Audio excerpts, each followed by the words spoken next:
একটা আমাদের আশা ছিল যে মামার কেউ তো আছে, ওকে নিয়ে আমরা আসলে পেমা ও আমাদের ওই ছিল হোপ যে মামার কাউকে দেখে আসলে মামার ফ্যামিলিটার কথা মনে থাকতো, আমাদের মধ্যে বেঁচে থাকতো। এখন আসলে কেউই রইলো না। আল্লাহ আসলে আমাদের পরীক্ষা নিলেন একে। ঈদের শপিং যেটা ছিল, ঈদের শপিংটা ঈদ সহ পুরোটা প্রায়োরিটিতে ছিল কক্সবাজার ট্যুর, কিন্তু এটাই আসলে ওদের জীবনের শেষ ট্যুর হলো। আমি জানতে পেরেছি সকালবেলা আসলে ফেসবুকের থ্রুতে বিভিন্ন গ্রুপে যেই পোস্টগুলো হয় ওইখানে হচ্ছে আমি একটা গাড়ির পোস্ট পাই যে এখানে অ্যাক্সিডেন্ট করছে। তো গাড়ির নাম্বারটা যখন রওনা দিচ্ছিল আমি একটু নোট করে রাখছিলাম। তো সকালবেলা ওই নাম্বারটাই মনে হয়েছিল, কিন্তু যেহেতু নিজের ফ্যামিলি আমি আসলে ইগনোর করার চেষ্টা করছি, আমি বিশ্বাসও করাতে চাইনি যে এটা আমার ফ্যামিলির অ্যাক্সিডেন্ট। তারপর আবারও সেভারাল টাইম আমার কাছে আমার ফিডে পোস্টগুলো যখন আসছে তখন আমি নাম্বারটা আসলেই কনফার্ম হলাম। হওয়ার পরে হচ্ছে আমার ফ্রেন্ড পুলিশে আছেন, ওর থ্রুতে হচ্ছে আমি খবর নেওয়ার চেষ্টা করি যে এই স্পটে বলতেছে তুমি একটু চেক করে দেখো যে মানে কারা কারা আছে, বা আমি ছবিগুলো দিচ্ছি সেই ছবিগুলোর কেউ আছে কিনা। সো ও হাইওয়ে থানা এবং ওইখানকার থানার সাপোর্টে হচ্ছে আমাকে কিছু ছবি পাঠায়, তখন আমি আসলে কনফার্ম হতে পারি এটা আমার ফ্যামিলি। এর মাঝখানে ফেসবুকে কিছু কিছু বিশেষ করে পেমা যে আজকে মারা গেল ওর ছবি হচ্ছে আসছে, প্লাস যে সনাতন ধর্মাবলম্বী ছিল ওইখানে যে বাচ্চাটা অলৌকিকভাবে বেঁচে গেছে ওনাদের বিভিন্ন গ্রুপে ছবিটা আসছে, ওর মাধ্যমে আমরা আসলে কনফার্ম হতে পাইছি যে আসলে ওই ফ্যামিলিটাই।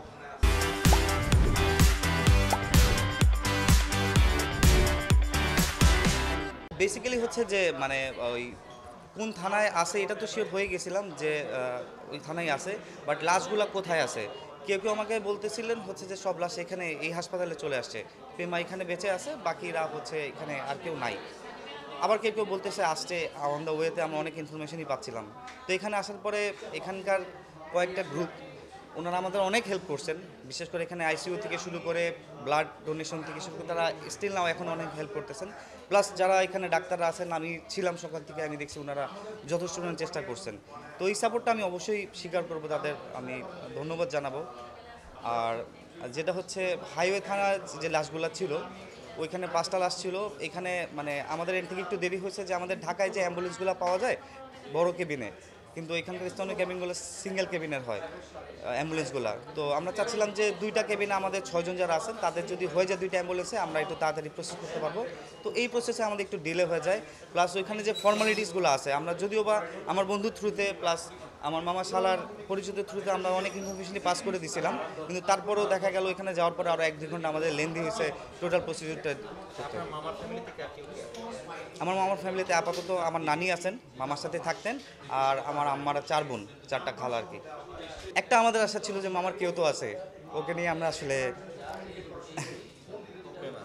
পেমা ও আমাদের ওই ছিল হোপ যে মামার কাউকে দেখে আসলে মামার ফ্যামিলিটার কথা মনে থাকতো, আমাদের মধ্যে বেঁচে থাকতো। এখন আসলে কেউই রইলো না। আল্লাহ আসলে আমাদের পরীক্ষা নিলেন একে। হ্যাঁ, মানে আমার মামা এমন মানুষ ছিলেন যে মানে ইভেন আমিও গেছি, আমার বড় বোন আছেন, ও সবসময় মামা ফ্যামিলি প্রোগ্রাম হোক পার্সোনাল প্রোগ্রাম সবাই সবসময় আমাদের মানে নিয়ে যেতেন। আমার আরেক খালাতো মনে যাওয়ারও কথা ছিল, ফ্যামিলি ইস্যু কারণে যেতে পারে নাই। তো এটা আমরা জানতাম আসলে ও যাচ্ছে। ঈদের শপিং যেটা ছিল, ঈদের শপিংটা ঈদ সহ পুরোটা প্রায়োরিটিতে ছিল কক্সবাজার ট্যুর, কিন্তু এটাই আসলে ওদের জীবনের শেষ ট্যুর হলো। আসলে গত 2 তারিখে সকাল 7টা 20 মিনিটে অ্যাক্সিডেন্টটা হওয়ার পর স্পটেই অনেকে মারা গিয়েছেন।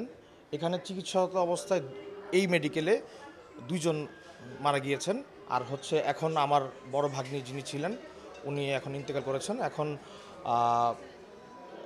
এখানে যথেষ্ট চেষ্টা করা হয়েছে। ওনারা গত 48 ঘন্টা যাবৎ আপ্রাণ চেষ্টা করেছে।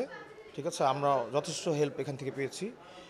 তবে বিভিন্ন নিউজ মাধ্যমে যেসব কথাবার্তা হচ্ছে ওইখানে আপনার আমাদের মানে পরিচয় বা আমাদের কে মারা গিয়েছে ঠিকানা এগুলো নিয়ে একটু ঘাটতি আছে। ঠিক আছে, আর হচ্ছে খুব মুখ্য বিষয় যেটা এটা হলো আমি বলার ভাষা হারিয়ে ফেলছি আসলে। আমার কথা হয়েছিল 1 তারিখ লাস্ট আমার বোনের সাথে কথা হয়েছিল যে ওনারা যাচ্ছে। ওনারা রাত 12টার পর রওনা দিয়েছিলেন, 7টা 20-এ অ্যাক্সিডেন্টটা হয়। আর হচ্ছে যেটা বলবো যে আমাদের এতগুলো যে প্রাণ ঝরে গেল, আমাদের কাছে কিন্তু কোনো প্রশাসনিক হেল্প আমরা পাইনি।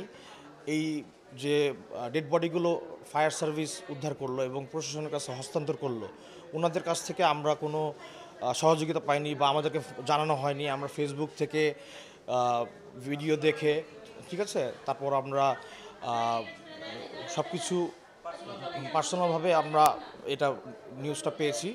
আমরা আইডেন্টিফিকেশন করতে পেরেছি, মানে কোথায় অ্যাক্সিডেন্ট হয়েছে, কোন থানায় আছে, সব কিছু এভাবে করে আমাদের মতো করে করতে পেরেছি। আর মানে সবচেয়ে বড় যে ব্যাপারটা, এটা অবশ্যই নিউজ মাধ্যমে এটা জানানো উচিত যে এখন পর্যন্ত তাসনিম ইসলাম প্রেমার যে চিকিৎসা এখানে হয়েছে আমাদের মানে ফ্রি অফ কস্টেই আমরা এখানে পেয়েছি। বাট